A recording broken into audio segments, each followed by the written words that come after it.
നമസ്കാരം. Good morning കേരളത്തിലേക്ക് എല്ലാ പ്രേക്ഷകർക്കും സ്വാഗതം. ഇന്ന് മെയ് 12. കേരളം ഇങ്ങനെ ആവർത്തിച്ച് ചോദിക്കുകയാണ്, എവിടെയാണ് നമ്മുടെ മുഖ്യമന്ത്രി, ആരാണ് നമ്മുടെ മുഖ്യമന്ത്രി? ഒരേ ദിവസം ഫലം വന്ന തമിഴ്നാട്ടിലും ബംഗാളിലുമെല്ലാം ഇന്നിതാ അസമിലുമെല്ലാം മുഖ്യമന്ത്രിയും മന്ത്രിമാരും സത്യപ്രതിജ്ഞ ചെയ്ത് ഭരണചക്രം തിരിക്കാനും തുടങ്ങുകയാണ്. പക്ഷെ കേരളത്തിൽ മാത്രം ഭരണം ക്വാറന്റൈനിലാണോ എന്ന് ചോദിക്കേണ്ടി വരുന്നു. നമ്മുടെ മുഖ്യമന്ത്രി ഇപ്പോഴും അദൃശ്യരാണ്, ആ കസേര ഇപ്പോഴും ശൂന്യമാണ്. ഇനി ഈ ശൂന്യതയെ ചോദ്യം ചെയ്യേണ്ട പ്രതിപക്ഷമോ? ഭരണപക്ഷം മൗനത്തിലാണെങ്കിൽ പ്രതിപക്ഷം അഡ്രസ് ഇല്ലാത്ത അവസ്ഥയിലേക്ക് പോവുകയാണ്. പ്രതിപക്ഷ നേതാവിനെ കണ്ടെത്തി അതാരെന്ന് അവതരിപ്പിക്കാൻ CPM-നും ഇതുവരെ കഴിയുന്നില്ല. കോൺഗ്രസ് ഇന്ന് വീണ്ടും നിർണായക ചർച്ചകളിലേക്ക് കടക്കുമ്പോൾ ഇന്നെങ്കിലും ആ മുഖ്യമന്ത്രി കസേരയിലേക്ക് ആളെത്തുമോ എന്ന ചോദ്യം കേരളക്കര ആവർത്തിച്ച് ചോദിക്കുകയാണ്. മറുവശത്ത് CPM-ന്റെ നേതൃയോഗങ്ങൾ ആരംഭിക്കുമ്പോൾ പ്രതിപക്ഷ നേതാവിന്റെ കാര്യത്തിൽ തീരുമാനമുണ്ടാകുമോ എന്നതും ഒരു ചോദ്യമായി ശേഷിക്കുന്നു. അതോ മുഖ്യമന്ത്രിയെയും പ്രതിപക്ഷ നേതാവിനെയും കാത്ത് നമ്മൾ ഇനിയും കുറേയധികം ദിവസം കാത്തിരിക്കേണ്ടി വരുമോ എന്നൊരു വാർത്തകൾ വിശദമായി നോക്കാം. ആദ്യം തലക്കെട്ട്.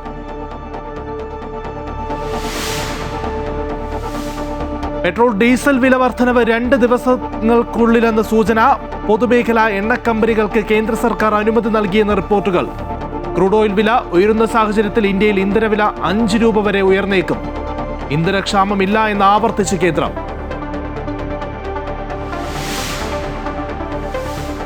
മുഖ്യമന്ത്രിയെ തീരുമാനിക്കാൻ വിശാല ചർച്ചകളിലേക്ക് കടന്ന് കോൺഗ്രസ് ഹൈക്കമാൻഡ്. മുതിർന്ന നേതാക്കളും KPCC മുൻ അധ്യക്ഷന്മാരും ഡൽഹിയിൽ. ഘടകകക്ഷികളുടെ നിലപാടുകൾ വീണ്ടും ആരായും. തീരുമാനം നാളെയുണ്ടാകുമെന്ന് K മുരളീധരൻ. സംസ്ഥാനത്തെ പൊതുവികാരം അറിയാൻ ഹൈക്കമാൻഡ് നിയോഗിച്ച സമിതി ഇന്ന് റിപ്പോർട്ട് നൽകിയേക്കും.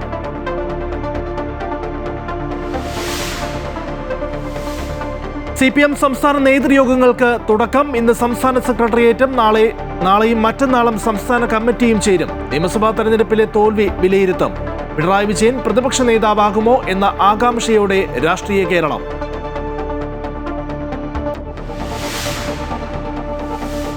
അസം മുഖ്യമന്ത്രിയായി ഹിമന്ത വിശ്വ ശർമ്മ ഇന്ന് അധികാരമേൽക്കും. രാവിലെ ഗുവാഹത്തിയിൽ നടക്കുന്ന ചടങ്ങിൽ പ്രധാനമന്ത്രി നരേന്ദ്രമോദി അടക്കമുള്ള ദേശീയ നേതാക്കൾ പങ്കെടുക്കും. തമിഴ്നാട്ടിൽ ഇന്ന് സ്പീക്കർ, ഡെപ്യൂട്ടി സ്പീക്കർ തെരഞ്ഞെടുപ്പ്. DMK-ക്കും അണ്ണാ DMK-ക്കും സ്ഥാനാർത്ഥികളില്ല. TVK-യുടെ JCD പ്രഭാകർ എതിരില്ലാതെ സ്പീക്കറായി തെരഞ്ഞെടുക്കപ്പെട്ടേക്കും. പശ്ചിമേഷ്യയിൽ വീണ്ടും യുദ്ധഭീതി. ഇറാനുമായുള്ള വെടിനിർത്തൽ കരാറുകൾ തുടരില്ല എന്ന US പ്രസിഡന്റ് ഡൊണാൾഡ് ട്രംപ്. ആക്രമിച്ചാൽ ഗുരുതര തിരിച്ചടിയെന്ന ഇറാന്റെ മുന്നറിയിപ്പ്. യുദ്ധത്തിനിടെ അമേരിക്കയുടെ സൈനിക വിമാനങ്ങൾക്ക് പാകിസ്ഥാൻ താവളമൊരുക്കിയെന്ന് CBS ന്യൂസിനോട് അമേരിക്കൻ ഉദ്യോഗസ്ഥരുടെ വെളിപ്പെടുത്തൽ.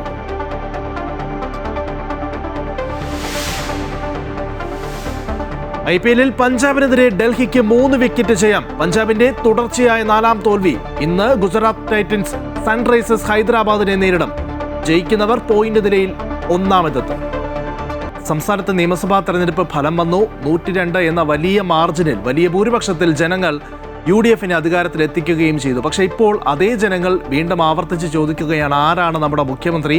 എന്തായാലും കോൺഗ്രസിനുള്ളിൽ ചർച്ചകൾ വീണ്ടും കടുക്കുകയാണ്. KC വേണുഗോപാലിന്റെയും VD സതീശന്റെയും രമേശ് ചെന്നിത്തലയുടെയും കടുംപിടുത്തം തുടരുന്നതിനിടയിലാണ് ഇന്നിതാ വിശാല ചർച്ചകളിലേക്ക് ഹൈക്കമാൻഡ് കടക്കുകയാണ്. മുതിർന്ന നേതാക്കളും മുൻ KPCC അധ്യക്ഷന്മാരുമായും ഇന്ന് ഹൈക്കമാൻഡ് കൂടിക്കാഴ്ച നടത്തും. ഘടകകക്ഷികളുടെ നിലപാടുകൾ വീണ്ടും ആരായും. ഇന്ന് വൈകിട്ടോ നാളെയോ പ്രഖ്യാപനം ഉണ്ടാകുമെന്നാണ് സൂചന. വിവരങ്ങളുമായി ജിഷ്ണു ചേരുകയാണ്. Jishnu, good morning. എന്തായാലും ഈ കഴിഞ്ഞ കുറേ ദിവസങ്ങളായി കേരളം ചോദിക്കുകയാണ്, ആരായിരിക്കും മുഖ്യമന്ത്രി എന്നുള്ളത്. യോഗങ്ങൾ നടക്കുന്നു, ചർച്ചകൾ പുരോഗമിക്കുന്നു, പക്ഷെ ഒരു അന്തിമ തീർപ്പിലേക്ക് കാര്യങ്ങൾ എത്തുന്നില്ല. ഇന്നിതാ വീണ്ടും നിർണായക ചർച്ചകൾ നടക്കുകയാണ്. ഇന്നോ നാളെയോ പ്രതീക്ഷിക്കാമോ ആരായിരിക്കും കേരള മുഖ്യമന്ത്രി എന്നുള്ളത്? മുഖ്യമന്ത്രിയെ പ്രഖ്യാപിക്കുന്നതിൽ കോൺഗ്രസിനുള്ളിൽ പ്രതിസന്ധി തുടരുകയാണ്. നേരത്തെ കേരളത്തിൽ നിന്നുള്ള നേതാക്കളുമായുള്ള ചർച്ചയ്ക്ക് ശേഷം ഇനി ഹൈക്കമാൻഡ് തലത്തിൽ ഒരു ചർച്ചയും ഉണ്ടാകില്ലെന്നും മല്ലികാർജ്ജുന ഖാർഗെയും രാഹുൽ ഗാന്ധിയും ചേർന്നുള്ള പ്രഖ്യാപനം മാത്രമായിരിക്കും എന്നാണ് നേതാക്കൾ മാധ്യമങ്ങൾക്ക് മുൻപിൽ വന്നു പോലും പറഞ്ഞിരുന്നത്. പക്ഷേ അത്തരത്തിൽ ഹൈക്കമാൻഡിന് ഒരു തീരുമാനത്തിലേക്കോ പ്രഖ്യാപനത്തിലേക്കോ എത്താൻ സാധിക്കുന്നില്ല. അതിന്റെ ഭാഗമായാണ് ഇപ്പോൾ ഒരു വിശാല കൂടിക്കാഴ്ച. അതായത് കേരളത്തിലെ നിലവിൽ ചുമതല വഹിക്കുന്ന ആളുകൾക്കപ്പുറത്തേക്ക് മുൻ KPCC പ്രസിഡന്റുമാർ, മുതിർന്ന നേതാക്കൾ, നിലവിലെ വർക്കിംഗ് പ്രസിഡന്റുമാർ, ഇവരെല്ലാം ഡൽഹിയിലേക്ക് വിളിച്ചു ചേർത്തുകൊണ്ട് ഒരു വിശാല യോഗം വിളിച്ച് അതിലൊരു തീരുമാനമെടുക്കാൻ, അതായത് ഹൈക്കമാൻഡ് മാത്രമല്ല കൂട്ടായ ഉത്തരവാദിത്വത്തിലാണ് മുഖ്യമന്ത്രിയെ പ്രഖ്യാപിച്ചത് എന്ന് വരുത്താനാണ് നിലവിൽ ഇത്തരത്തിലൊരു വിശാല യോഗം വിളിച്ചു ചേർത്തത് എന്നാണ് മനസ്സിലാക്കേണ്ടത്. മുതിർന്ന നേതാക്കളും മുൻ KPCC അധ്യക്ഷന്മാരും വർക്കിംഗ് പ്രസിഡന്റുമാരുമായി കൂടിക്കാഴ്ച നടത്തിയ ശേഷം നാളെ തന്നെ ഈ മുഖ്യമന്ത്രിയുമായി ബന്ധപ്പെട്ടൊരു പ്രഖ്യാപനം നടത്താനാണ് നിലവിൽ ഹൈക്കമാൻഡ് ഉദ്ദേശിക്കുന്നത്. കാരണം രൂക്ഷമായ വിമർശനം കോൺഗ്രസിനെതിരെ മുഖ്യമന്ത്രിയെ പ്രഖ്യാപിക്കുന്നതിൽ ഇതിനോടകം തന്നെ UDF-നുള്ളിലും ഒപ്പം പൊതുജനങ്ങൾക്കിടയിൽ നിന്നും ഉയർന്നിട്ടുണ്ട് എന്ന കാര്യം ഹൈക്കമാൻഡ് വിലയിരുത്തി. തെരഞ്ഞെടുപ്പ് ഫലം പുറത്തുവന്ന ഇത് 8ാം ദിവസമാണ്. ഈ ദിവസത്തിലും മുഖ്യമന്ത്രി ആരാകുമെന്ന ധാരണയിലെത്താനോ ചർച്ചകൾ പൂർത്തിയാക്കാനോ ഹൈക്കമാൻഡിന് സാധിച്ചിരുന്നില്ല. നിലവിലും ലഭ്യമാകുന്ന വിവരങ്ങൾ അനുസരിച്ച് KC വേണുഗോപാലിന് തന്നെയാണ് മുഖ്യമന്ത്രി സ്ഥാനത്തേക്ക് സാധ്യത കൂടുതലുള്ളത്. പക്ഷേ അവകാശവാദം VD സതീശനും രമേശ് ചെന്നിത്തലയും ഒരുപോലെ മുഖ്യമന്ത്രി സ്ഥാനത്തിന് വേണ്ടി അവകാശവാദം ഉന്നയിക്കുകയും മുഖ്യമന്ത്രി സ്ഥാനം ലഭിച്ചില്ലെങ്കിൽ മന്ത്രിസഭയുടെ ഭാഗമാക്കില്ല എന്ന് മാത്രമല്ല MLA സ്ഥാനം വരെ രാജിവെക്കും എന്ന കടുത്ത നിലപാട് VD സതീശൻ നേരത്തെ ഹൈക്കമാൻഡിനെ അറിയിക്കുകയും ചെയ്തിട്ടുണ്ട്. ഇതോടുകൂടിയാണ് ഒരു പ്രഖ്യാപനം നടത്താനാകാത്ത രീതിയിലേക്ക് ഹൈക്കമാൻഡ് എത്തിയത്. ഒരു പേര് പ്രഖ്യാപിച്ചു കഴിഞ്ഞാൽ കേരളത്തിൽ കോൺഗ്രസിനുള്ളിലും UDF-നുള്ളിലും അതൃപ്തിയും പരസ്യ പ്രതികരണങ്ങളും പൊട്ടിത്തെറിക്കും സാധ്യതയുണ്ട് എന്നാണ് ഹൈക്കമാൻഡ് കരുതുന്നത്. ഘടകകക്ഷി നേതാക്കളുമായി ഇതിനോടകം തന്നെയും ഹൈക്കമാൻഡ് നേതൃത്വം ടെലിഫോണിൽ ആശയവിനിമയം നടത്തിയിട്ടുണ്ട്. മുസ്ലിം ലീഗ് ഉൾപ്പെടെ ഒരു അനുനയത്തിലേക്ക്, അതായത് കോൺഗ്രസിന് അവരുടെ നിയമസഭാ കക്ഷി നേതാവിനെ തീരുമാനിക്കാം, അതുമായി ബന്ധപ്പെട്ട പരസ്യ പ്രതികരണങ്ങൾ നടത്തില്ല എന്നൊരു കാര്യം എന്ന നിലപാട് ഘടകകക്ഷികൾ ഹൈക്കമാൻഡിനെ അറിയിച്ചിട്ടുണ്ട് എന്നാണ് മനസ്സിലാക്കുന്നത്. ഇന്ന് ചേരുന്ന വിശാല യോഗത്തിൽ, അതായത് മുൻ KPCC അധ്യക്ഷന്മാരും വർക്കിംഗ് പ്രസിഡന്റുമാരും നിലവിലെ വർക്കിംഗ് പ്രസിഡന്റുമാരും മുതിർന്ന നേതാക്കളും ഉൾപ്പെടുന്ന യോഗത്തിൽ ഒരു അന്തിമ തീരുമാനമെടുത്ത് പ്രഖ്യാപനം നടത്താനാണ് ഇപ്പോൾ ഹൈക്കമാൻഡ് ഉദ്ദേശിക്കുന്നത്. ലിജിത്, എന്തായാലും ഇന്നോ നാളെയോ മുഖ്യമന്ത്രി ആരാണ് എന്നുള്ളത് പ്രഖ്യാപിക്കുമെന്നാണ് നമ്മൾ പ്രതീക്ഷിക്കുന്നത്. ഡൽഹിയിൽ ഈ മുതിർന്ന നേതാക്കളൊക്കെ തന്നെ എത്തുകയാണ്. അവിടെ പ്രധാനപ്പെട്ട ചർച്ചകളുണ്ട്. അവരിൽ നിന്നും അഭിപ്രായം ആരായും അതിനുശേഷമായിരിക്കും ഈ ഒരു പ്രഖ്യാപനം ഉണ്ടാവുക എന്നുള്ളതാണ്. ജിഷ്ണുവാണ് വിവരങ്ങൾ നൽകിയത്. അതേസമയം ഈ മുഖ്യമന്ത്രി തീരുമാനം വൈകുന്നതിൽ ഘടകകക്ഷികളിലും അതൃപ്തി പുകയുകയാണ്. കഴിഞ്ഞ ദിവസം മുസ്ലിം ലീഗ് തന്നെ അത് കൃത്യമായി പറഞ്ഞ് രംഗത്ത് വരികയും ചെയ്തു. നിയമസഭാ തെരഞ്ഞെടുപ്പിലെ മികച്ച നേട്ടത്തിന്റെ മാറ്റു കുറയ്ക്കുന്ന നിലപാടുകളാണ് മുതിർന്ന കോൺഗ്രസ് നേതാക്കളുടെ ഭാഗത്തു നിന്നും ഉണ്ടാകുന്നത് എന്ന ആശങ്ക സാധാരണ പ്രവർത്തകരിലുമുണ്ട്. സംസ്ഥാനത്തെ പൊതുജനവികാരം ഹൈക്കമാൻഡിനെ അറിയിക്കുന്നതിൽ ഡൽഹിയിലെത്തുന്ന നേതാക്കൾ എത്രത്തോളം വിജയിക്കുമെന്നാണ് ഇനി കാത്തിരുന്ന് കാണേണ്ടത്. എന്തായാലും തീരുമാനം നാളെ ഉണ്ടാകുമെന്ന് ഡൽഹിയിലേക്ക് തിരിക്കുന്നതിന് മുൻപ് K. മുരളീധരൻ പ്രതികരിച്ചു.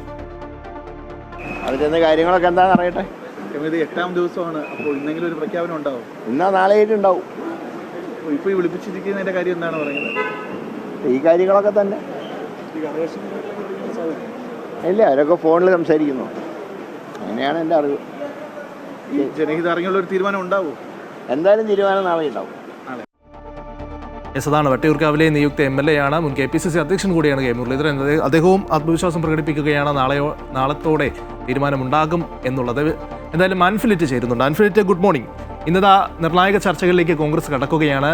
K. മുരളീധരൻ പറഞ്ഞതുപോലെ ചർച്ചകൾ നടക്കുന്നുണ്ട്. നാളെ എന്തായാലും ഉണ്ടാകുമെന്ന് പറയുന്നു. പക്ഷെ അപ്പോഴും ഈ ഘടകകക്ഷികൾക്കുള്ളിലെ അതൃപ്തി, കഴിഞ്ഞ ദിവസം മുസ്ലിം ലീഗ് തന്നെ വളരെ വിമർശനം ഉന്നയിച്ചുകൊണ്ട് രംഗത്ത് വരികയും ചെയ്തു.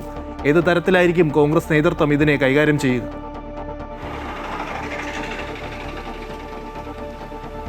Lijin, good morning. അത് തന്നെയാണ് ലിജിൻ. സംസ്ഥാനത്തെ രാഷ്ട്രീയം ആകാംക്ഷയുടെ കാര്യം. സംസ്ഥാന രാഷ്ട്രീയമല്ല, കേരളം മുഴുവൻ ആകാംക്ഷയോടെ അവരുടെ മുഖ്യമന്ത്രി ആരാണ്, കേരളത്തിന്റെ മുഖ്യമന്ത്രി. കാരണം അവർ മാൻഡേറ്റ് കൊടുത്തത്, വലിയ ഭൂരിപക്ഷത്തോടുകൂടി മാൻഡേറ്റ് കൊടുത്തൊരു പാർട്ടി മുന്നണിയാണ്.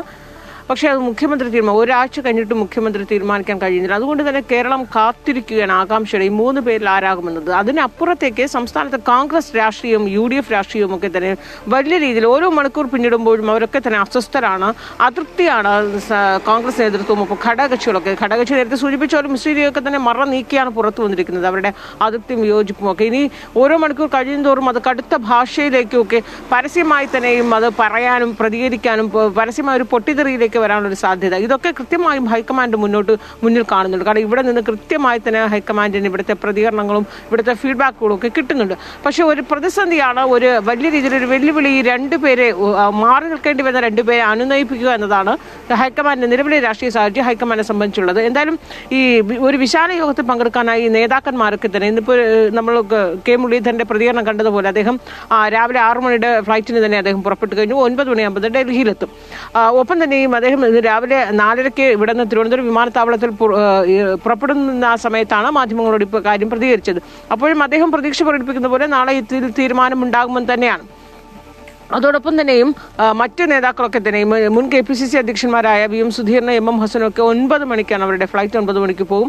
K സുധാകരൻ ഇന്നലെ രാത്രിയോടുകൂടി തന്നെ പോയിരുന്നു. മുല്ലപ്പള്ളി രാമചന്ദ്രൻ ആദ്യം പറഞ്ഞത് അദ്ദേഹം ഫോണിലൂടെ അദ്ദേഹത്തിന്റെ അഭിപ്രായം കൃത്യമായി തന്നെ ഫോണിലൂടെ ഹൈക്കമാൻഡ് അറിയിക്കുമെന്നാണ്. തിരുവഞ്ചൂർ രാധാകൃഷ്ണനും ഒപ്പം തന്നെ യാത്രയാകുന്നു. മുൻ നേതാക്കന്മാർ, അതായത് മുൻ KPCC അധ്യക്ഷനും അതോടൊപ്പം തന്നെ മുതിർന്ന നേതാക്കൾ, ഒപ്പം വർക്കിംഗ് പ്രസിഡന്റുമാർ 3 പേരും, PC വിഷ്ണുനാഥും ഷാഫി പറമ്പിലും ഒപ്പം AP അൽകുമാർ, ഇവർ 3 പേരും ഡൽഹിയിലുണ്ട്. അങ്ങനെ വിശാലമായി ഇവരോട് തന്നെ ഒരു യോഗം ചേർന്നവരുടെ അഭിപ്രായമാരായിരുന്നു. ഒറ്റക്കെറ്റേന നേതാക്കളുടെ അഭിപ്രായമൊക്കെ തീർന്നു. പക്ഷെ നമുക്കറിയാം, നിലവിൽ ഈ പോയവർ 8 പേരുണ്ടെങ്കിൽ അതിലൊരു ബഹുഭൂരിഭാഗം ഒരു 5-6 പേർ ഉറപ്പായും KCയെ തന്നെ പിന്തുണയ്ക്കും. അതിൽ K മുരളീധരൻ ഒരു പക്ഷേ മാറി VD സതീശന് അനുകൂലമായ പ്രതികരണം K മുരളീധരന്റെ VM സുധീറിന്റെയൊക്കെ ഭാഗത്ത് നമ്മൾ പ്രതീക്ഷിക്കുന്നുണ്ടെന്ന് ചോദിച്ചാൽ ബാക്കി എല്ലാവരും KC വേണുഗോപാലിനെ പിന്തുണയ്ക്കാൻ തന്നെയാണ് സാധ്യത. അതുകൊണ്ടാണ് അത് KCയിലേക്കൊക്കെ കാര്യങ്ങളൊക്കെ എത്തുന്നത്. KCയിലേക്ക് കാര്യങ്ങൾ എത്തുമ്പോൾ മറ്റു 2 പേരെ VD സതീശനെ എങ്ങനെയാകും നയിപ്പിക്കുക? VD സതീശൻ മന്ത്രിസഭയിൽ ഉണ്ടാകുമെങ്കിൽ അദ്ദേഹത്തെ ഏതെങ്കിലും ഒരു പ്രത്യേക പാക്കേജ്, ഒരു പക്ഷേ ഉപമുഖ്യമന്ത്രി, ആഭ്യന്തര വകുപ്പ് പോലുള്ള ഏറ്റവും പ്രധാനപ്പെട്ട കീ പോസ്റ്റൊക്കെ കൊടുത്ത് അദ്ദേഹത്തിന് അങ്ങനെ ഒരു പാക്കേജിൽ നിർത്തുമോ? രമേശ് ചെന്നിത്തല എങ്ങനെയാകും ഉൾക്കൊള്ളുക? ഇതൊക്കെയാണ് ഈ 2 ദിവസങ്ങൾ, അതായത് ഈ 48 മണിക്കൂറിനുള്ളിൽ ഇക്കാര്യത്തിലൊക്കെ ഒരു തീരുമാനമുണ്ടാകും. കാരണം ഇനിയും തീരുമാനം വൈകാൻ പാടില്ല. ഇപ്പോൾ K മുരളീധരൻ പറഞ്ഞതുപോലെ ഇന്ന് രാത്രി അല്ലെങ്കിൽ നാളെ രാവിലെ ഇതിലൊരു തീരുമാനവും. ഇന്ന് നടക്കുന്നത് ഏറ്റവും അവസാനത്തെ ഒരു നിർണായക യോഗമാണ്. ഇതിനപ്പുറത്തേക്ക് മറ്റൊരു യോഗത്തിലേക്ക് കടക്കാൻ ഇനി ഹൈക്കമാൻഡില്ല. കാരണം എല്ലാവരെയും വിളിച്ചു കഴിഞ്ഞു. ഏറ്റവും ഒടുവിൽ സോണിയാഗാന്ധി ഒരു അന്തിമമായ ഒരു ഡിസിഷൻ മേക്കർ എന്ന രീതിയിൽ അന്തിമമായ തീരുമാനം സോണിയാഗാന്ധി എന്ന രീതിയിലേക്ക് വിടുമായിരിക്കും. അല്ലെങ്കിൽ ഈ 3 പേരിൽ സോണിയാഗാന്ധി ആകും ചൂസ് ചെയ്യുന്നത് എന്ന രീതിയിലേക്ക് കാര്യങ്ങൾ വരുത്തി ഒരുപക്ഷെ ഒരൊറ്റ പേരിലേക്ക് ഒതുങ്ങാൻ തന്നെയാണ് സാധ്യത. ഒപ്പം കേരള രാഷ്ട്രീയത്തിൽ കോൺഗ്രസിന്, സംസ്ഥാന കോൺഗ്രസിന് ഒരുപാട് ചലനങ്ങളൊക്കെ ഉണ്ടാക്കുന്നത്. കാരണം ഇന്നലെ രാത്രി നമ്മൾ കണ്ടതാണ് KC ഗ്രൂപ്പും ഒപ്പം തന്നെയും സുധാകര ഗ്രൂപ്പും ആ ഗ്രൂപ്പ് സമവാക്യങ്ങളൊക്കെ മാറി മറിയുമെന്ന കാര്യത്തിൽ ഒരു തർക്കവുമില്ല. KC വേണുഗോപാലാണ് സംസ്ഥാന രാഷ്ട്രീയത്തിലേക്ക് വരുന്നെങ്കിൽ. ഇന്നലെ തന്നെ K സുധാകര ഗ്രൂപ്പും ഒപ്പം KC ഗ്രൂപ്പും ഒക്കെ ഒരുമിച്ചൊരു യോഗം സുധാകരന്റെ വീട്ടിൽ ആലോചിച്ചിരുന്നുവെങ്കിൽ അത് മാധ്യമങ്ങൾ അറിഞ്ഞതോടുകൂടി, വാർത്തയായതോടുകൂടി അത് പിന്മാറി. അങ്ങനെ ആ 2 ഗ്രൂപ്പുകളും ചേർന്ന് ഒറ്റ ഗ്രൂപ്പായി തീരാനുള്ള ഒരു നീക്കമൊക്കെ ഇപ്പോൾ ആരംഭിച്ചിരിക്കുകയാണ്. അതിൽ സുധാകരന്റെ അണികളിൽ ചിലർക്കൊക്കെ വിയോജിപ്പുണ്ടെങ്കിൽ പോലും KCയാണ് സംസ്ഥാന നേതൃത്വത്തിലേക്ക് വരുന്നതെങ്കിൽ മുഖ്യമന്ത്രിയാകുന്നവർ ഉറപ്പായും KCയോടൊപ്പം നിൽക്കണമെന്ന ഒരു വികാരം K സുധാകരൻ കൃത്യമായി പറയുന്നുണ്ട്. അതിനുശേഷം ഡൽഹിയിൽ നിന്ന് മടങ്ങി വന്ന ശേഷം അത്തരത്തിൽ ആ ഗ്രൂപ്പുകൾ ഒരുമിച്ച് സംസ്ഥാന രാഷ്ട്രീയത്തിന് മുന്നോട്ട് പോകാനാണ് തീരുമാനം. അതോടൊപ്പം മറ്റു ഗ്രൂപ്പുകൾ, പ്രത്യേകിച്ച് എ ഗ്രൂപ്പിൽ ബെന്നി ബെഹനാനെ KPCC അധ്യക്ഷനൊക്കെ ആക്കി ആ A ഗ്രൂപ്പിനെ കൂടി ചേർത്ത് നിർത്താൻ തിരുവഞ്ചൂർ രാധാകൃഷ്ണന് സ്പീക്കർ പദവിയൊക്കെ നൽകി. അങ്ങനെ ഒരു ചർച്ച ഒരു 2 ദിവസം മുമ്പേ അവിടെയും A ഗ്രൂപ്പിനെ കേന്ദ്രീകരിച്ചുമൊക്കെ നടന്നിരുന്നു. അങ്ങനെ KC സംസ്ഥാന രാഷ്ട്രീയത്തിൽ മുഖ്യമന്ത്രി ആവുകയാണെങ്കിൽ ഉറപ്പായും ആ നിമിഷം മുതൽ സംസ്ഥാനത്തെ ഗ്രൂപ്പ് സമവാക്യങ്ങൾ, കോൺഗ്രസിലെ ഗ്രൂപ്പ് സമവാക്യങ്ങൾ മാറുന്നു. ഏറെക്കുറെ ഗ്രൂപ്പുകളും KCയോടൊപ്പം നിൽക്കാനുള്ള ഒരു സാധ്യത അതൊക്കെ തന്നെയാകും. ഇനി വരും മണിക്കൂറുകളിൽ ഈ പ്രഖ്യാപനത്തിന് തൊട്ടു പിന്നാലെ ഉണ്ടാകും. മറ്റൊന്ന്, സംസ്ഥാനത്ത് കോൺഗ്രസ് നേരിടുന്നത് മന്ത്രിസഭാ രൂപീകരണമാണ്. ഈ പ്രധാന വകുപ്പുകളിലൊക്കെ തന്നെയും കോൺഗ്രസിലെ മന്ത്രിമാരെ എങ്ങനെയൊക്കെ തീരുമാനിക്കണമെന്നുള്ളതാണ്. ഈ മുഖ്യമന്ത്രിയെ തീരുമാനിച്ചത് തൊട്ടു പിന്നാലെ സംസ്ഥാനത്ത് കോൺഗ്രസ്, അവിടെയും ഹൈക്കമാൻഡിന്റെ ഒരു ഇടപെടൽ വലിയ രീതിയിൽ പ്രതിസന്ധി ഉണ്ടാവുകയാണെങ്കിൽ കോൺഗ്രസിലെ മന്ത്രിമാരെ തീരുമാനിക്കുന്നതിൽ ഹൈക്കമാൻഡ് ഇടപെടൽ ഉണ്ടാകുമ്പോൾ തന്നെ പ്രതീക്ഷിക്കാൻ. എന്തായാലും ഒരു കാര്യം ഉറപ്പാണ്, ഈ മുഖ്യമന്ത്രിയുടെ തീരുമാനിക്കുന്ന പ്രഖ്യാപനത്തോടുകൂടി കോൺഗ്രസിലെ ആ ഒരു പ്രതിസന്ധി തീർന്നു എന്ന് നമുക്ക് ഒരിക്കലും കരുതാനാവുകയില്ല. ഒരു വെല്ലുവിളി അവസാനിച്ചു എന്ന് മാത്രമേ ഉള്ളൂ. പക്ഷെ ആ പ്രതിസന്ധി തുടർ ചലനങ്ങളും അതിൻ്റെ ഒരു പ്രതിഫലനങ്ങളും ഒക്കെ തന്നെയും കോൺഗ്രസ് ഏറ്റവും കുറഞ്ഞത് സത്യപ്രതിജ്ഞയ്ക്ക് ശേഷമുള്ള കുറേ കാലം, നാൾ വരെയെങ്കിലും അത് കടുത്ത രീതിയിൽ തന്നെ ഉണ്ടാകും എന്ന കാര്യത്തിൽ യാതൊരു തർക്കവുമില്ല. ലിജിൻ. അത് അൻഫിലേറ്റ്, മറ്റൊരു കാര്യം, ഈ ജനാധിപത്യ സംവിധാനത്തിൽ മുഖ്യമന്ത്രിയെ പോലെ തന്നെ വളരെ പ്രാധാന്യം അർഹിക്കുന്ന മറ്റൊരു പൊസിഷനാണ് ഈ പറഞ്ഞതുപോലെ പ്രതിപക്ഷ നേതാവ്. എന്തായാലും CPM-ൽ നിന്നും ആരായിരിക്കും പ്രതിപക്ഷ നേതാവ് എന്ന ചോദ്യം ഇങ്ങനെ ഉയരുകയാണ്. പിണറായി വിജയൻ തന്നെ പ്രതിപക്ഷ നേതാവായി വരുമോ എന്ന് പലരും ചോദിക്കുന്നുണ്ട്. ഈ PB യോഗത്തിന് ശേഷം MA ബേബി മാധ്യമങ്ങളോട് പറഞ്ഞൊരു കാര്യമുണ്ട്, ഈ പരാജയം ഏതൊരെങ്കിലും ഒരു വ്യക്തിയിൽ മാത്രം, അവരുടെ മാത്രം ഉത്തരവാദിത്തമല്ല, പാർട്ടി ഒന്നടങ്കം ആ ഉത്തരവാദിത്തം ഏറ്റെടുക്കുന്നു എന്ന് പറഞ്ഞുകൊണ്ടാണ് പിണറായി വിജയനെ ഡിഫെൻഡ് ചെയ്യാൻ നോക്കുന്നത്. പ്രധാനപ്പെട്ട കാര്യം, ഘടകകക്ഷികളടക്കം പിണറായി വിജയന്റെ ധാർഷ്ട്യമാണ് ഈ പരാജയത്തിന് കാരണം എന്നതടക്കമുള്ള വിമർശനങ്ങൾ ഉന്നയിക്കുമ്പോൾ ആ ഒരു ഘട്ടത്തിൽ എന്തായാലും പിണറായി വിജയനിൽ നിന്ന് മറ്റൊരു പേരിലേക്ക് പ്രതിപക്ഷ നേതാവ് മാറുന്നു എന്ന് നമുക്ക് ചിന്തിക്കാൻ കരുതില്ലല്ലോ. അത് തന്നെയാണ് അതിനകത്തെ മറ്റൊരു ചോദ്യമില്ല ലിജിൻ. കാരണം ആരാകും പ്രതിപക്ഷ നേതാവ് എന്നത് അത് ഡൽഹിയിൽ കേന്ദ്രീകരിച്ച് ചർച്ച നടന്നാലും സംസ്ഥാനത്തിൽ ചർച്ച നടന്നാലും പിണറായി വിജയൻ തനിക്ക് താല്പര്യമില്ല എന്ന് പറഞ്ഞാൽ മാത്രമേ മറ്റൊരു പേരിലേക്ക് മറ്റൊരു ചോയ്സിലേക്ക് പോകുന്നുള്ളൂ. നിലവിൽ ഇത്ര ദിവസം ഈ ഒരാഴ്ചയൊക്കെ പിന്നിട്ടിട്ടും അദ്ദേഹത്തിന്റെ ഭാഗത്ത് നിന്ന് അങ്ങനെ ഒരു പ്രതികരണമില്ല എന്നാണ് ഏറ്റവും ശ്രദ്ധേയമാകുന്നത്. കാരണം അദ്ദേഹം ഒരു വിധത്തിൽ പോലും താൻ മാറി നിൽക്കുന്നു എന്ന് പറയാത്തിടത്തോളം കാലം മറ്റൊരു നേതാവിന് ഒരു കാരണവശാലും അത് PBക്കും അങ്ങനെ അടിച്ചേൽപ്പിക്കാനാവുകയില്ല, സംസ്ഥാനത്തും പറയാനാവുകയില്ല. അതുകൊണ്ട് തന്നെയാണ് PB യോഗത്തിൽ അക്കാര്യത്തെക്കുറിച്ചുള്ള ചർച്ച നടക്കാതിരുന്നതും MA ബേബി ആ രീതിയിൽ ഒരു പ്രതികരണം അദ്ദേഹത്തിന്റെ ഭാഗത്തുനിന്ന് ഉണ്ടാവുകയും ചെയ്തു. ഇങ്ങനെ കടന്നാക്രമിക്കാൻ പാടില്ല എന്ന രീതിയിൽ എല്ലാവരും കൂടി ഒരു പരാജയം വരുമ്പോൾ വളഞ്ഞിട്ട് ആക്രമിക്കാൻ പാടില്ല എന്നൊരു വികാരം തന്നെയാണ് ദേശീയ നേതൃത്വത്തിലുള്ളത്. അതേ വികാരം ഏറെക്കുറെ സംസ്ഥാനത്തും ഉണ്ടെങ്കിലും ഇന്നിപ്പോൾ സംസ്ഥാനത്ത് CPMന്റെ നേതൃയോഗങ്ങൾക്ക് തുടക്കമാവുകയാണ്. ഇന്ന് രാവിലെ CPMന്റെ സംസ്ഥാന സെക്രട്ടേറിയറ്റ് ചേരുന്നു. നാളെയും മറ്റന്നാളും സംസ്ഥാന സമിതി. ഈ സംസ്ഥാന സമിതിയാണ് ഏറ്റവും നിർണായകമാകുന്നത് നമുക്കറിയാം. എന്നും എപ്പോഴും വിമർശനങ്ങൾക്ക് വിധേയമാകുന്നു സംസ്ഥാന സെക്രട്ടേറിയറ്റിലെ സംസ്ഥാന സമിതി തന്നെയാണ് വിമർശനങ്ങൾ ഉന്നയിക്കുന്നത്. അപ്പോൾ നാളെയും മറ്റന്നാളും ഈ തെരഞ്ഞെടുപ്പ് തോൽവിക്ക് ശേഷം ചേരുന്ന ഏറ്റവും പ്രധാനപ്പെട്ട നേതൃയോഗമാണ് ആദ്യമായി സംസ്ഥാന സമിതി ചേരുന്നത്. സംസ്ഥാന സെക്രട്ടേറിയറ്റ് കഴിഞ്ഞ ആഴ്ച ചേർന്നിരുന്നു. ആ സെക്രട്ടേറിയറ്റ് നമുക്കറിയാം 13 മണിക്കൂർ നീണ്ട ചർച്ചയാണ് അവിടെ നടന്നത്.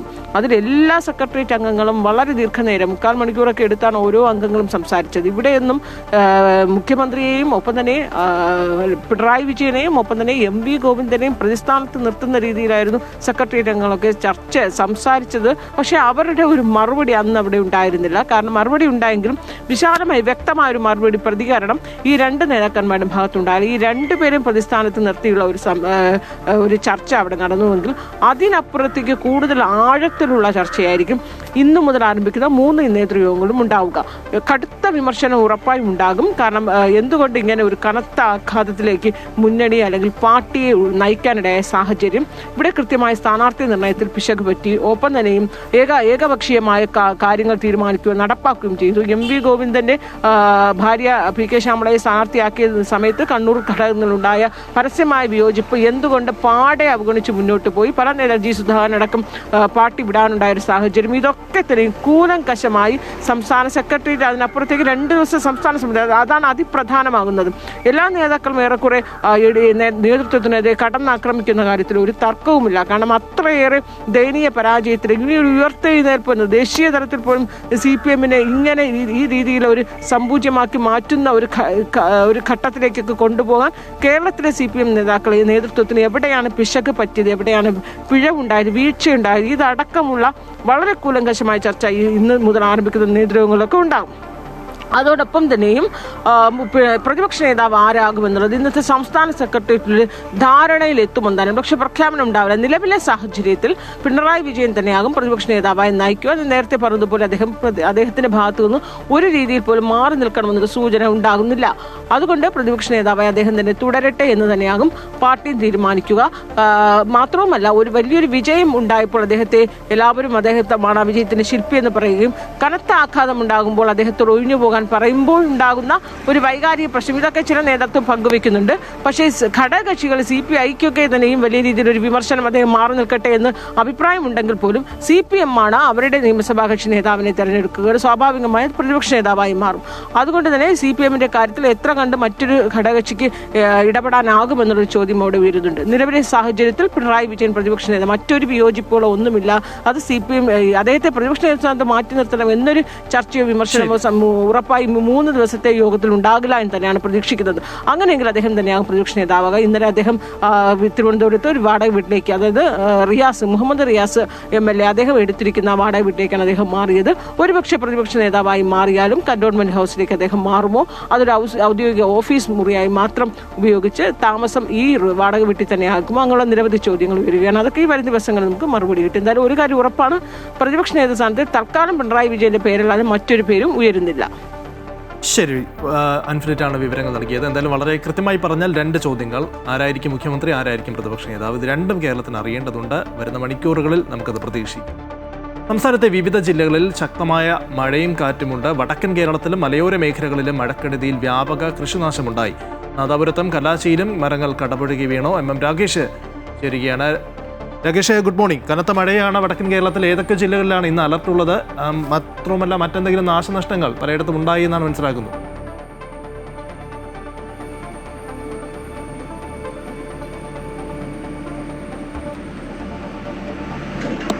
ലിജിൻ പറഞ്ഞതുപോലെ തന്നെ സംസ്ഥാനത്ത് ബുധനാഴ്ച വരെ ഒറ്റപ്പെട്ട ഇടങ്ങളിൽ കനത്ത മഴയ്ക്ക് സാധ്യതയുണ്ടെന്നാണ് കാലാവസ്ഥാ നിരീക്ഷണ കേന്ദ്രം നൽകുന്ന മുന്നറിയിപ്പ്. ഇന്നലെ തന്നെ വളരെ ശക്തമായ മഴ കിഴക്കൻ മലയോര മേഖലകളിൽ ഉണ്ടായിട്ടുണ്ട്.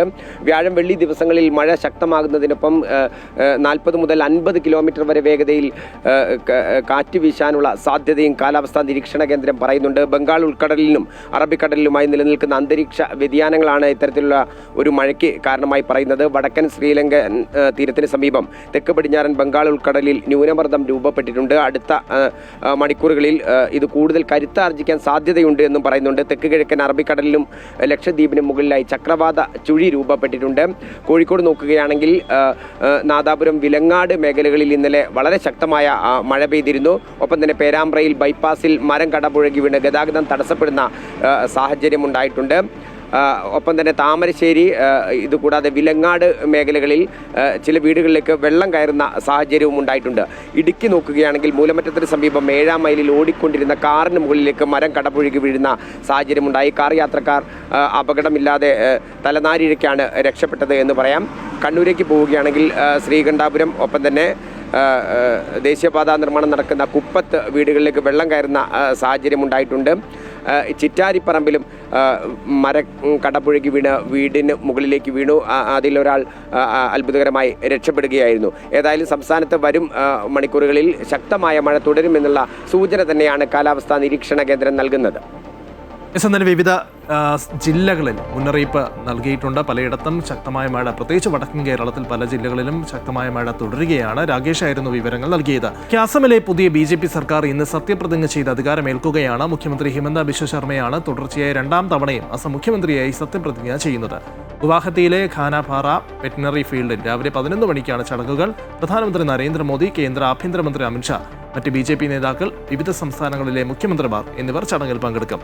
NDAയുടെ 102 സീറ്റുകളിൽ 82 സീറ്റുമായി BJP ഗംഭീര വിജയമായിരുന്നു അസമിൽ സ്വന്തമാക്കിയത്. 23 സീറ്റുകളാണ് പ്രതിപക്ഷത്തിന് നേടാനായത്. ഇനി തമിഴ്നാട്ടിൽ ഇന്ന് നിയമസഭാ സ്പീക്കർ, ഡെപ്യൂട്ടി സ്പീക്കർ തെരഞ്ഞെടുപ്പ് നടക്കുകയാണ്. രാവിലെ 9:30 തെരഞ്ഞെടുപ്പ് നടക്കുക. അതേസമയം മത്സരം ഒഴിവാക്കി DMK സ്ഥാനാർത്ഥികളെ പ്രഖ്യാപിച്ചിട്ടില്ല. അണ്ണാ DMKയും സ്ഥാനാർത്ഥികളെ പ്രഖ്യാപിച്ചില്ല. ഭരണകക്ഷിയായ തമിഴക വെട്ടിക്കഴകത്തിന്റെ സ്ഥാനാർത്ഥിയായി മുതിർന്ന നേതാവ് JCD പ്രഭാകരനെ നിശ്ചയിച്ചിട്ടുണ്ട്. ചെന്നൈയിലെ 1000 ലറ്റ്സ് മണ്ഡലത്തിൽ നിന്നുള്ള MLA ആയ അദ്ദേഹം നാമനിർദ്ദേശ പത്രിക നിയമസഭാ സെക്രട്ടറിക്ക് കൈമാറി. വിജയ് സർക്കാരിന്റെ കീഴിൽ നിയമസഭയുടെ അധ്യക്ഷ സ്ഥാനത്തേക്ക് പരിചയസമ്പന്നനായ പ്രഭാകരനെ എത്തിക്കുന്നതിലൂടെ അനായാസം വിജയിച്ച് സഭാ നടപടികൾ സുഗമമായി മുന്നോട്ട് കൊണ്ടുപോകാമെന്നാണ് TVK കണക്കുകൂട്ടുന്നത്. M രവിശങ്കറാണ് ഡെപ്യൂട്ടി സ്പീക്കർ സ്ഥാനാർത്ഥി.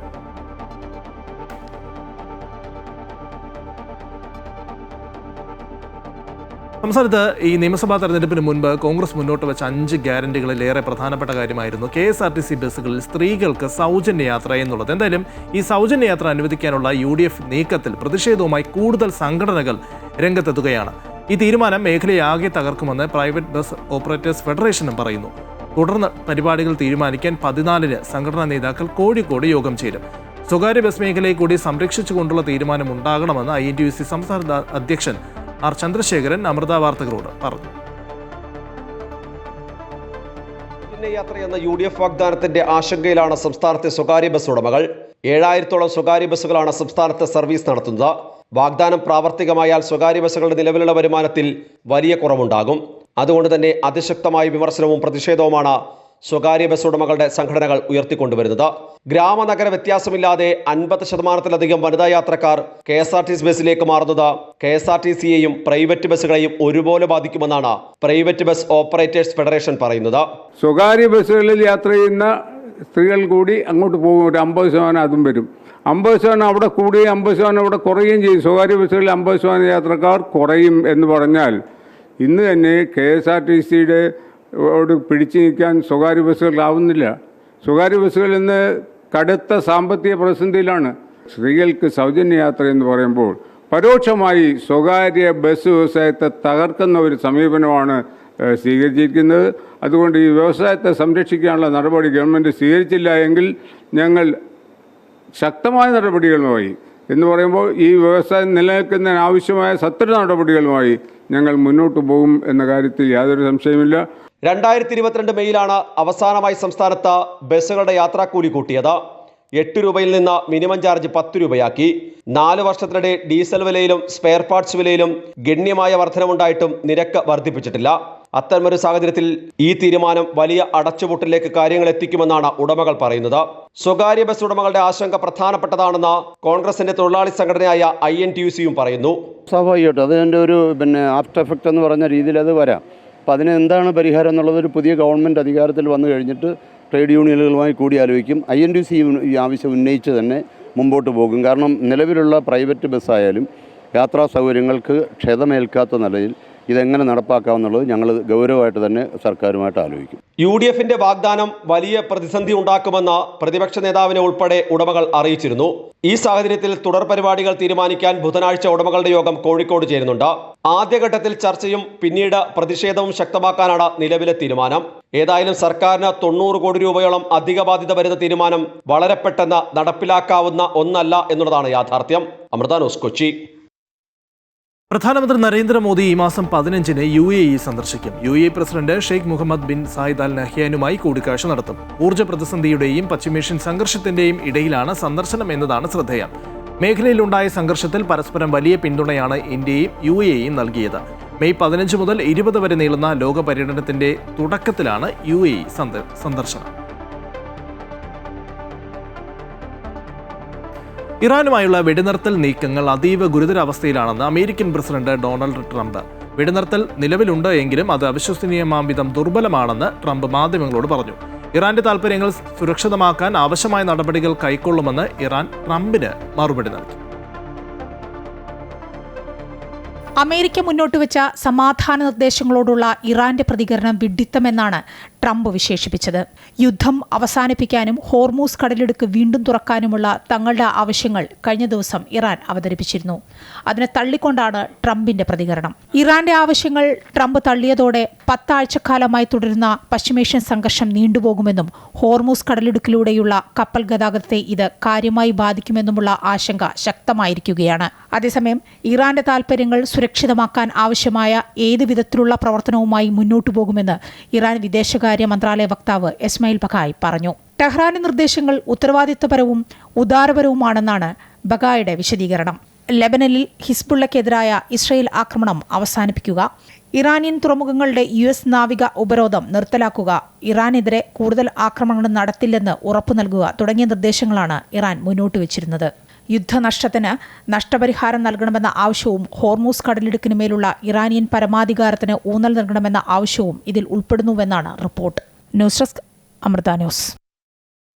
താരസംഘടനയായ അമ്മയിലെ തൊഴിൽ പീഡന പരാതിക്കിടെ സംഘടനയുടെ എക്സിക്യൂട്ടീവ് കമ്മിറ്റി യോഗം ഇന്ന് ചേരും. കൊച്ചിയിലെ ഓഫീസിൽ രാവിലെ 11 മണിക്കാണ് യോഗം. AMMA president Shweta Menon, general secretary Kukku Parameswaran തുടങ്ങിയവരുടെ നേതൃത്വത്തിലാകും യോഗം ചേരുക. AT അശ്വതി കൊച്ചിയിൽ നിന്നും ചേരുകയാണ്. Aswathy, good morning. കഴിഞ്ഞ ദിവസം വളരെ ഗുരുതരമായിട്ടുള്ള പരാതിയാണ് ഈ ഫ്രണ്ട് ഓഫീസ് ജീവനക്കാരിയായ യുവതി ഈ പ്രധാനപ്പെട്ട സംഘടനയുടെ ട്രഷററായ ഉണ്ണി ശിവപാലിനെതിരെ ഉന്നയിക്കുന്നത്. മാത്രമല്ല, പരാതി പറഞ്ഞ് തന്നെ പിരിച്ചുവിട്ടു എന്നും ഈ മറ്റ് ജീവനക്കാരോട് ഒരു അടിമ എന്ന നിലയ്ക്കാണ് ജീവനക്കാരികളൊക്കെ കാണുന്നത് എന്നടക്കമുള്ള ഗുരുതര പരാമർശങ്ങൾ അവർ നടത്തുകയാണ്. സ്വാഭാവികമായും ഇന്നത്തെ ഈ എക്സിക്യൂട്ടീവ് യോഗത്തിൽ ഒരു വലിയ ചർച്ചയാകാനുള്ള സാധ്യത തന്നെയുണ്ടല്ലേ?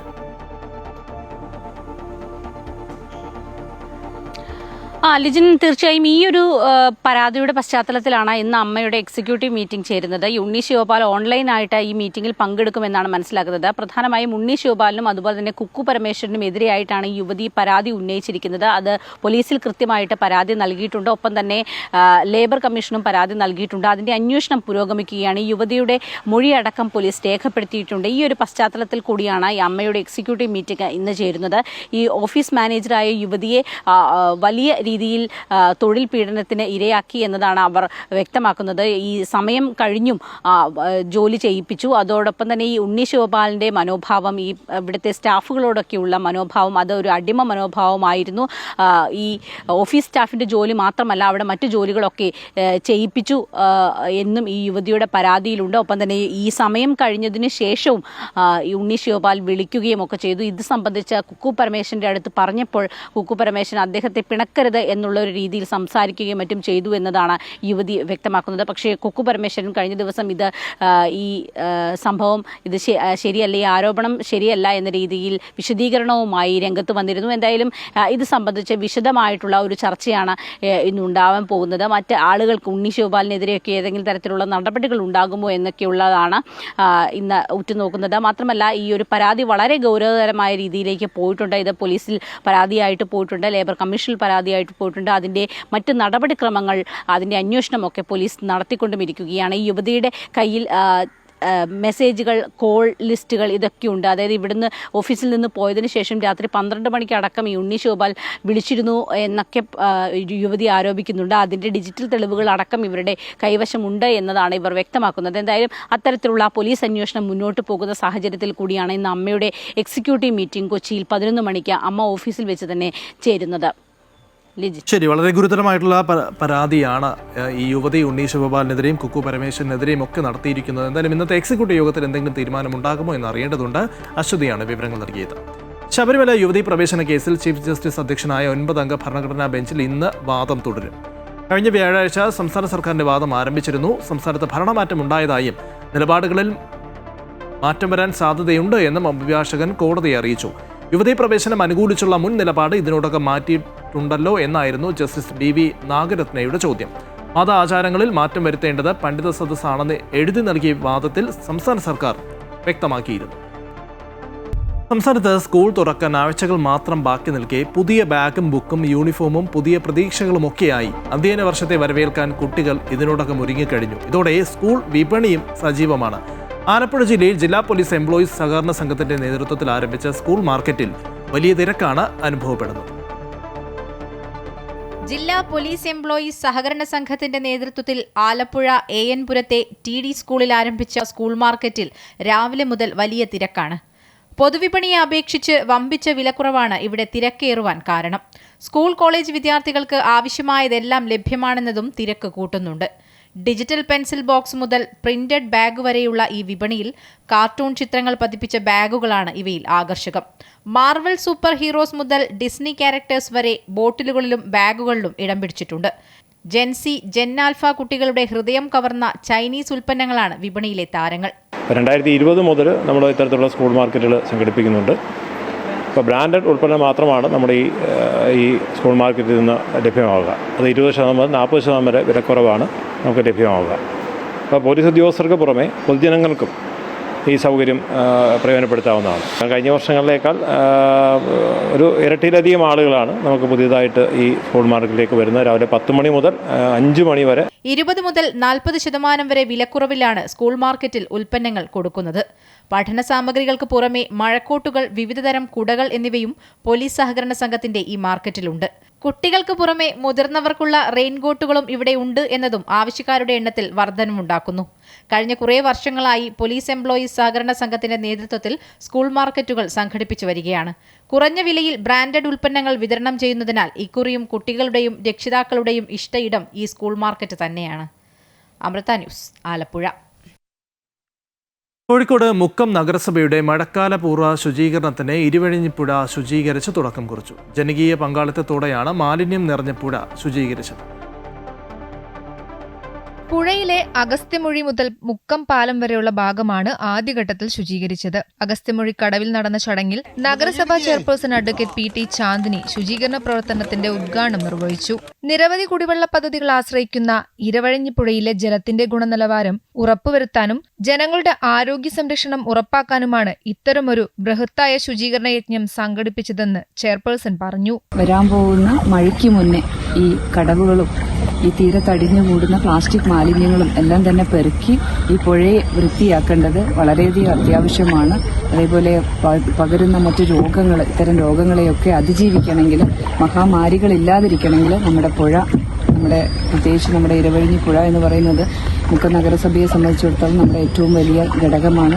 ജനകീയ പങ്കാളിത്തത്തോടെ നടന്ന ശുചീകരണത്തിൽ ഹരിതകർമ്മസേന അംഗങ്ങൾ, കുടുംബശ്രീ പ്രവർത്തകർ, സന്നദ്ധ സംഘടനകളായ എന്റെ മുക്കം, ആശ്രയ, സിവിൽ ഡിഫൻസ് പ്രവർത്തകർ, നാട്ടുകാർ, നഗരസഭാ കൌൺസിലർമാർ തുടങ്ങിയവർ ശുചീകരണ പ്രവർത്തനങ്ങൾക്ക് നേരിട്ട് നേതൃത്വം നൽകി. മഴക്കാലത്ത് പകർച്ചവ്യാധികൾ തടയുന്നതിനും നീരൊഴുക്ക് സുഗമമാക്കുന്നതിനും ഈ പ്രവർത്തനം സഹായകരമാകുമെന്ന് നഗരസഭ അധികൃതർ അറിയിച്ചു.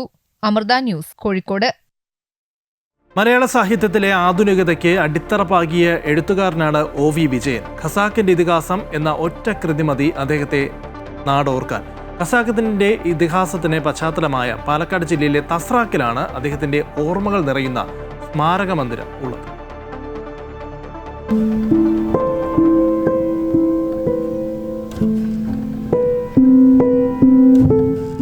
കൂമൻകാവിൽ ബസ് ചെന്നു നിന്നപ്പോൾ ആ സ്ഥലം രവിക്ക് അപരിചിതമായി തോന്നിയില്ല.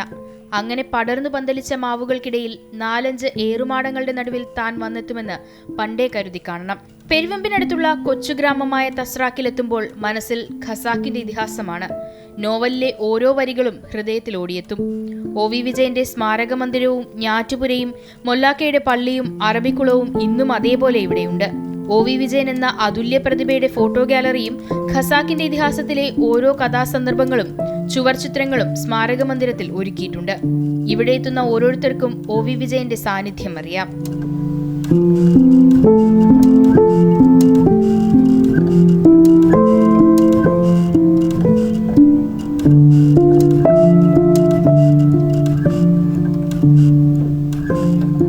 OV വിജയനെ സാഹിത്യത്തിൽ പ്രതിഷ്ഠിച്ച ഖസാക്കിൻ്റെ ഇതിഹാസം എന്ന നോവലിൻ്റെ ഭൂമിയായിട്ടുള്ള തസ്രാക്ക്, ഇത് മൂന്നുമായി വെച്ചുകൊണ്ട് ബേബിയുമായി സംസാരിച്ചപ്പോൾ ബേബി ആണ് അത് ഈ തസ്രാക്കിൽ തന്നെ മതി എന്നുള്ളത് പറഞ്ഞത്. അദ്ദേഹം സൃഷ്ടിച്ച രചനകളുടെ ഉള്ള സ്ഥലത്തിൻ്റെ അടുത്ത് അദ്ദേഹത്തിൻ്റെ ഇതുണ്ടാകുന്നത് വളരെ കുറച്ച് ആൾക്കാർക്കേ ഉണ്ടായിട്ടുള്ളൂ. അത് വെച്ചുകൊണ്ടാണ് നമ്മൾ 2010 ഇങ്ങനെ ഒരു സ്ഥാപനം അവിടെയാണ് തുടങ്ങേണ്ടത് എന്ന് പറഞ്ഞത്. OV വിജയനെ അറിയാൻ ഈ മണ്ണിലേക്ക് എത്തുന്നവർക്ക് അത്ര പെട്ടെന്നൊന്നും തസ്രാക്കിനെ മറക്കാൻ സാധിക്കില്ല. ഈ ഞാറ്റുപുരയെയും അറബിക്കുളത്തെയും തസ്രാക്കിനെയും ഒക്കെ അവർ എന്നും ഓർമ്മയിൽ ചേർത്തു നിർത്തുമെന്നുറപ്പാണ്. OV വിജയൻ എന്ന അതുല്യ പ്രതിഭയുടെ ഓർമ്മകളാണ് ഈ മണ്ണിൽ. ഈ മണ്ണിന്റെ മണമാണ് അദ്ദേഹത്തിന്റെ കൃതിയായ ഖസാക്കിന്റെ ഇതിഹാസത്തിന്. ക്യാമറാമാൻ സുനിലിനൊപ്പം ആതിര രാധാകൃഷ്ണൻ, അമൃത ന്യൂസ്, പാലക്കാട്. മേളപ്പെരുമയുടെ നാടായ തൃശൂരിൽ നിന്നും മറ്റൊരു അപൂർവ താളവിശേഷം കൂടി. ശാരീരിക പരിമിതികൾക്ക് മുന്നിൽ പകച്ചു നിൽക്കാതെ അസുരവാദ്യത്തിന്റെ അകമ്പടിയോടെ ജീവിത വിജയത്തിലേക്ക് കൊട്ടിക്കയറുകയാണ് മുറ്റിച്ചൂരിലെ നിരഞ്ജൻ. 15-ാം വയസ്സിൽ തന്നെ തന്നിലെ കലാകാരനെ ലോകത്തിന് മുൻപിൽ അടയാളപ്പെടുത്തിയ നിരഞ്ജൻ വൈകല്യങ്ങൾ ഒന്നിനും തടസ്സമല്ല എന്ന് ഒരിക്കൽ കൂടി തെളിയിക്കുകയാണ്.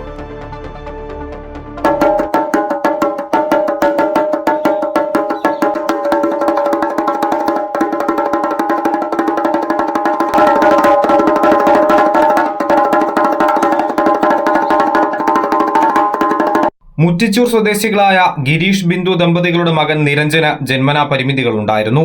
വലത് കൈയുടെ മുട്ടിന് താഴേക്ക് വളർച്ചക്കുറവുണ്ട്. കാര്യമായ സ്വാധീനവുമില്ല. എന്നാൽ ഈ കുറവുകളെ തന്റെ ചെണ്ടപ്രേമത്തിന് തടസ്സമാകാൻ നിരഞ്ജൻ അനുവദിച്ചില്ല. തന്റെ പരിമിതിയെ തിരിച്ചറിഞ്ഞ നിമിഷം മുതൽ അതിനെ മറികടക്കാനുള്ള വഴികളായിരുന്നു ഈ 15-കാരന്റെ ചിന്തയിൽ. മറ്റുള്ളവർ 2 കൈകൾ കൊണ്ട് അനായാസം കൊട്ടുമ്പോൾ നിരഞ്ജൻ തന്റെ പരിമിതിയിലുള്ള വലതു കൈയെ ചെണ്ടക്കോലുമായി ഇണക്കിയെടുക്കാൻ മാസങ്ങളോളം കഠിനപ്രയത്നം നടത്തി. കൈമുട്ടിന്റെ ചലനങ്ങളെ താളത്തിനൊത്ത് ക്രമീകരിച്ചും ഇടതുകൈക്ക് കൂടുതൽ വേഗത നൽകിയും അവൻ ആ അസുരവാദ്യത്തെ മെരുക്കിയെടുത്തു.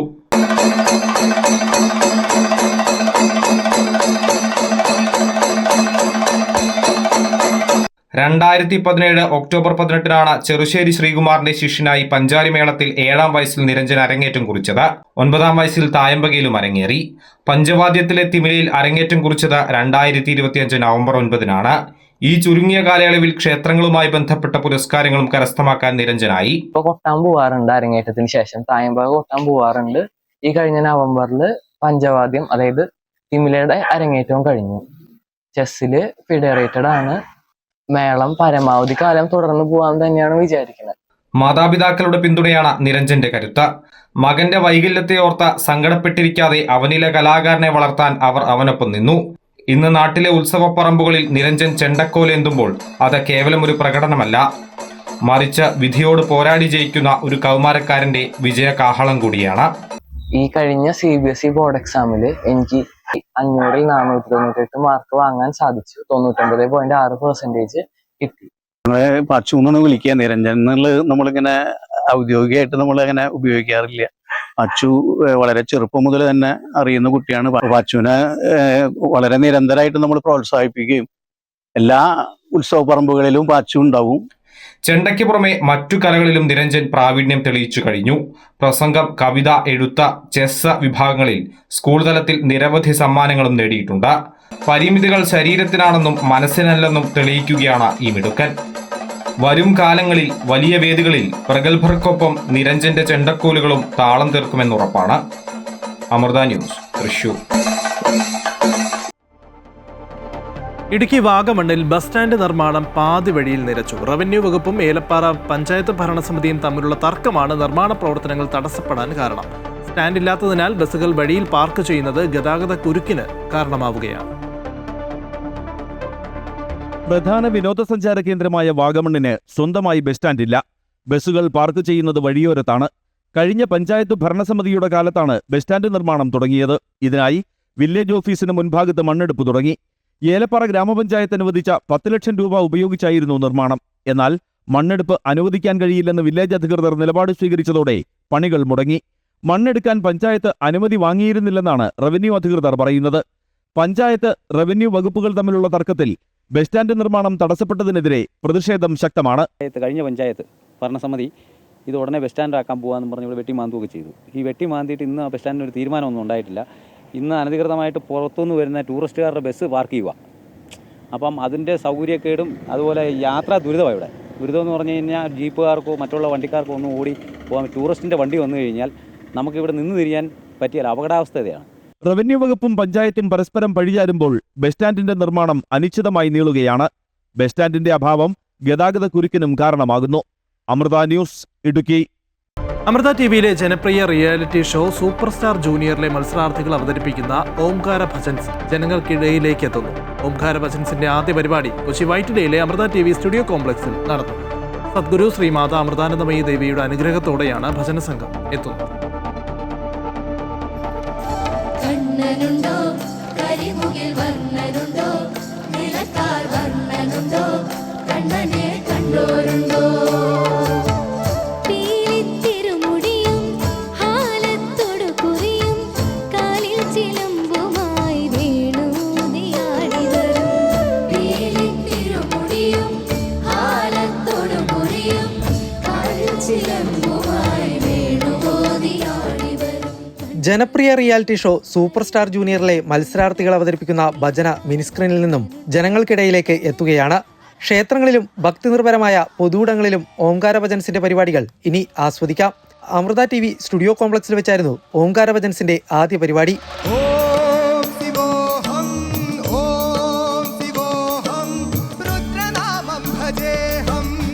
ചടങ്ങ് മാതാ അമൃതാനന്ദമയി മഠം ട്രസ്റ്റി സ്വാമി തുര്യാമൃതാനന്ദപുരി ഉദ്ഘാടനം ചെയ്തു. ഉദ്ഘാടന വേദിയിൽ അമൃത ടെലിവിഷൻ ഡയറക്ടർ മഹാദേവൻ അയ്യർ സ്വാമി തുര്യാമൃതാനന്ദപുരിയെ ആദരിച്ചു. സംഗീതവും ഭക്തിയും അടക്കം എല്ലാ ഭാവങ്ങളും ഉൾക്കൊള്ളുന്നതാണ് ഭജനയെന്ന് സ്വാമി തുര്യാമൃതാനന്ദപുരി പറഞ്ഞു. ഭജനയിൽ സംഗീതമുണ്ട്, സാഹിത്യമുണ്ട്, ഭക്തിയുണ്ട്, എല്ലാം ഉൾക്കൊള്ളുന്നതാണ്. ആസ്വാദനമുണ്ട്. ഹാസ്യം മാത്രമേ ഉള്ളൂ ഭജനയിൽ ഇല്ലാത്തത്. ബാക്കി എല്ലാ രസങ്ങളും ഭജനയിലുണ്ടാകും. അതിന് ഭക്തി നിർഭരമായ വരികളുണ്ടാവും, ജ്ഞാനനിഷ്ഠമായ വരികളുണ്ടാവും, വളരെ രാഗാത്മകവും താളാത്മകവും ഒക്കെ ആയിരിക്കും. അതുകൊണ്ട് തന്നെ അത് ആസ്വാദനപരമായിരിക്കും. മറ്റുള്ള സംഗീതത്തെ ആസ്വദിക്കാനും മറ്റും ഒത്തുചേരുന്നത് പോലല്ല. സ്വയം ലയിച്ച് ഹൃദയം കൊണ്ട് ശ്രവിച്ച് ആസ്വദിക്കുന്നതാണ്. അല്ലെങ്കിൽ ഭഗവത് സമർപ്പണം എന്ന രീതിയിൽ സമർപ്പിക്കുന്നതാണ് ഭജന. ജനഹൃദയങ്ങളിൽ ഈശ്വരഭക്തി നിറയ്ക്കുന്ന ഭജനസംഘത്തിന്റെ ഭാഗമാകാൻ കഴിഞ്ഞതിലെ സന്തോഷം സൂപ്പർ സ്റ്റാർ ജൂനിയറിലെ മത്സരാർത്ഥികളായ കുട്ടികളും പങ്കുവച്ചു. ഭജൻസ് എന്ന് പറയുമ്പോൾ അത് സാധാരണ നമ്മൾ പ്രോഗ്രാം ചെയ്യുന്നതിനേക്കാളും വേറൊരു വൈബാണല്ലോ. അപ്പം നമ്മളെ സ്വന്തം നമ്മളെല്ലാവരും കൂടെ ഒരുമിച്ച് വീണ്ടും ഇങ്ങനൊരു പ്രോഗ്രാം ചെയ്യാൻ പറ്റിയില്ല, ഭയങ്കര സന്തോഷം. ഭജന സോങ്സൊക്കെ നമ്മൾ മാക്സിമം എല്ലാവരിലേക്കും എത്തിക്കുന്നു. അപ്പോൾ എല്ലാവരും ഒത്തുചേർന്ന് സന്തോഷത്തോടെ എല്ലാവർക്കും സമാധാനത്തോടെ കേട്ടിരിക്കാൻ പറ്റുന്ന ഭജൻസൊക്കെയാണ്. അപ്പോൾ എല്ലാവരും കേൾക്കണം, സന്തോഷം. ആദ്യ പരിപാടിയിൽ സംഗീത സംവിധായകൻ ശരത്തും സോപാന സംഗീതജ്ഞൻ ഏലൂർ ബിജുവും ഗായിക ഗായത്രി അശോകനും കുട്ടികൾക്കൊപ്പം ഭജന അവതരിപ്പിച്ചു. ഗോപാംഗരാഗാർദ്ധപരിപൂജനം ചരണങ്ങളുടെ സരാസലീലാലയം മമ സർവസ്വമാർപ്പണം കൃഷ്ണം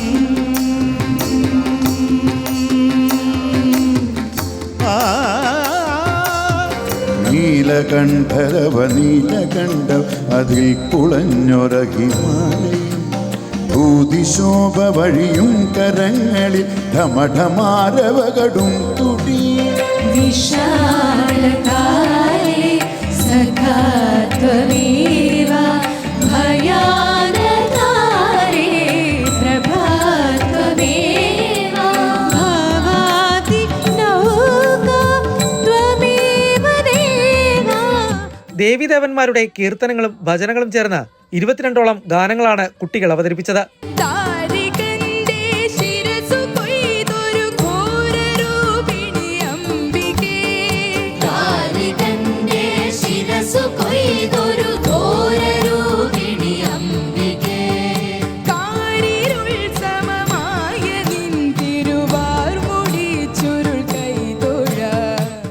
അമൃത TV സ്റ്റുഡിയോ കോംപ്ലക്സിൽ നടന്ന പരിപാടിയിൽ പന്തളം രാജപ്രതിനിധി തൃക്കേട്ട തിരുനാൾ രാജരാജവർമ്മ, സംഗീത സംവിധായകൻ രവീന്ദ്രൻ മാഷിന്റെ ഭാര്യ Shobhana Raveendran, Hari Pathanapuram, social media influencer Adarsh തുടങ്ങിയവർ പങ്കെടുത്തു.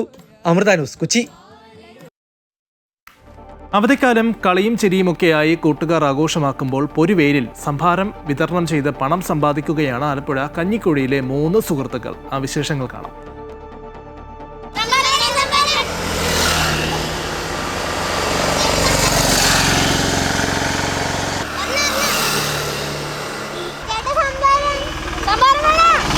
ഈ വിളി കേട്ടാൽ എങ്ങനെയാണ് വാഹനമൊന്നും ഒതുക്കാതിരിക്കാൻ തോന്നുന്നത്? എങ്ങനെയാണ് കുരുന്ന് കച്ചവടക്കാരുടെ ഈ സംരംഭത്തിൽ പങ്കുചേരാതെ പോകുന്നത്? കത്തിയിരിക്കുന്ന ചൂടിലും തൊണ്ട പൊട്ടുമറച്ചത്തിൽ അവർ അലറി വിളിക്കുകയാണ്.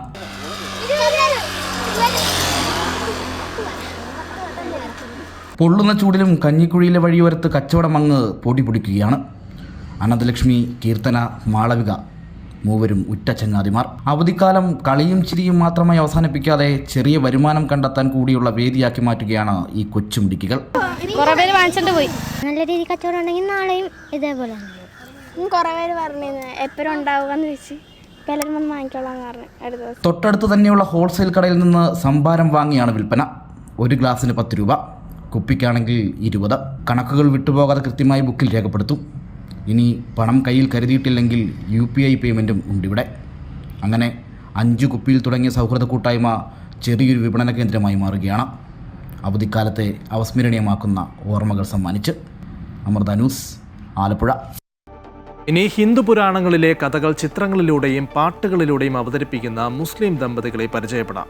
മതസൗഹാർദ്ദത്തിൻ്റെയും കലയോടുള്ള അർപ്പണബോധത്തിൻ്റെയും മനോഹരമായ നേർചിത്രമാണ് ഈ ദമ്പതികളുടെ ജീവിതം.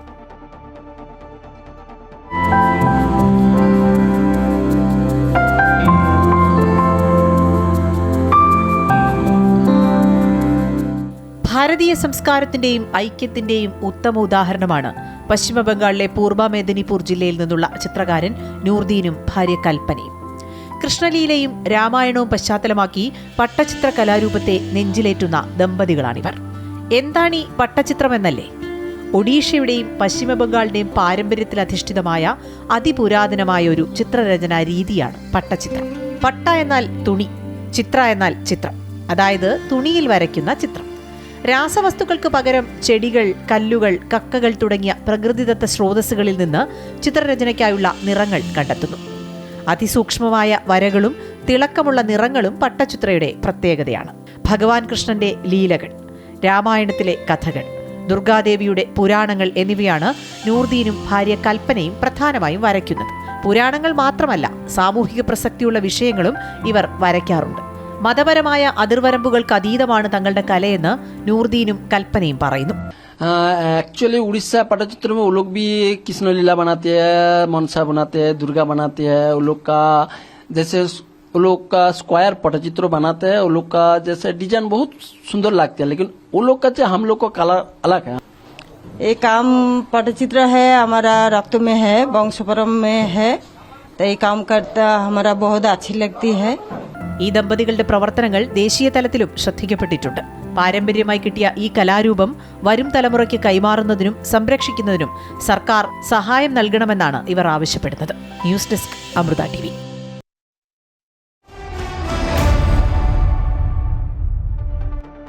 ഇനി വിപണി വിലയിരുത്തലുമായി ധനകാര്യ ഓഹരി വിദഗ്ധൻ കെ ദിലീപ് ചേരുകയാണ്. ദിലീപ്, എങ്ങനെയായിരിക്കും ഇന്ന് വ്യാപാരം ആരംഭിക്കുക? എന്തൊക്കെയായിരിക്കും ഇന്ന് വിപണി മേഖലയിലുണ്ടാകുന്ന മാറ്റം? ഇന്നും നഷ്ടത്തിലായിരിക്കും വ്യാപാരം തുടങ്ങുക. ഇന്നലെയും വലിയൊരു നഷ്ടത്തിലായിരുന്നു വ്യാപാരം അവസാനിപ്പിച്ചിരുന്നത്. മുൻനിര സൂചികയായി നിഫ്റ്റി 24,000 എന്ന പ്രധാന നിലവാരത്തിന് താഴെ ഇന്നലെ എത്തിയിരുന്നു.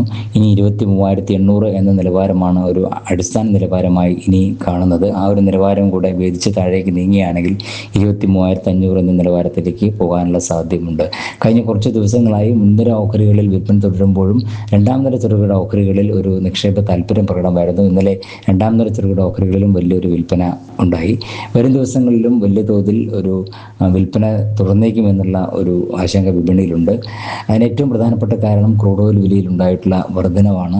കഴിഞ്ഞ ദിവസങ്ങളിലെല്ലാം ക്രൂഡ് ഓയിൽ വില $100 മുകളിൽ വ്യാപാരം തുടരുന്നത് വരും ദിവസങ്ങളിൽ രാജ്യത്തിൻ്റെ അടിസ്ഥാന സാമ്പത്തിക ഘടകങ്ങൾ, പ്രത്യേകിച്ചും പണപ്പെരുപ്പം പോലുള്ള ഘടകങ്ങളെ വളരെ സാരമായി ബാധിച്ചേക്കുമെന്ന തോന്നലുണ്ടായിട്ടുണ്ട്.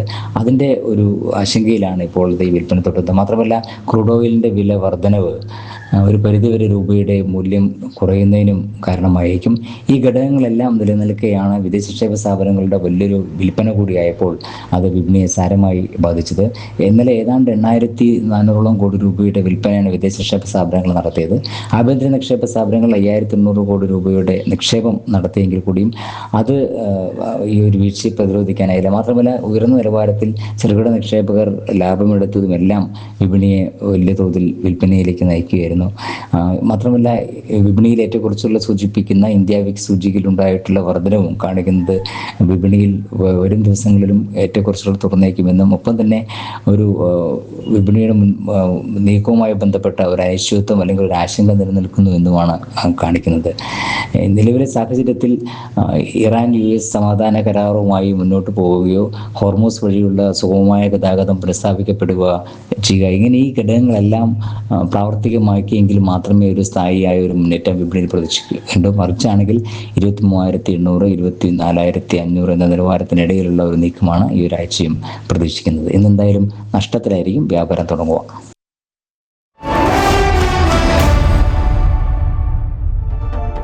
IPL പഞ്ചാബ് കിങ്സിനെ 3 വിക്കറ്റിന് തകർത്ത് പ്ലേ ഓഫ് പ്രതീക്ഷ നിലനിർത്തി ഡൽഹി ക്യാപിറ്റൽസ്. പഞ്ചാബ് ഉയർത്തി 211 റൺസ് വിജയലക്ഷ്യം പിന്തുടർന്ന ഡൽഹി 19 ഓവറിൽ 7 വിക്കറ്റ് നഷ്ടത്തിൽ ലക്ഷ്യത്തിലെത്തി. ജയത്തോടെ 12 മത്സരങ്ങളിൽ 10 പോയിന്റുമായി പ്ലേ ഓഫിൽ എത്താനുള്ള നേരിയ സാധ്യത ഡൽഹി നിലനിർത്തി. അതേസമയം ഇന്നത്തെ മത്സരത്തിൽ ഗുജറാത്ത് ടൈറ്റൻസ് സൺറൈസേഴ്സ് ഹൈദരാബാദിനെ നേരിടും. അഹമ്മദാബാദ് നരേന്ദ്രമോദി സ്റ്റേഡിയത്തിൽ രാത്രി 7:30 മുതലാണ് മത്സരം. ഒരേ പോയിന്റുകളുമായി ഒപ്പത്തിനൊപ്പമാണ് ഇരു ടീമുകളും. ഇന്ന് ജയിക്കുന്നവർ പോയിന്റ് പട്ടികയിൽ ഒന്നാമതെത്തും. ഗുഡ് മോർണിംഗ് കേരളം പൂർണ്ണമാവുകയാണ്. കൂടുതൽ വാർത്തകൾക്കായി അമൃത ന്യൂസിന്റെ യൂട്യൂബ് ചാനൽ കാണുക. നമസ്കാരം.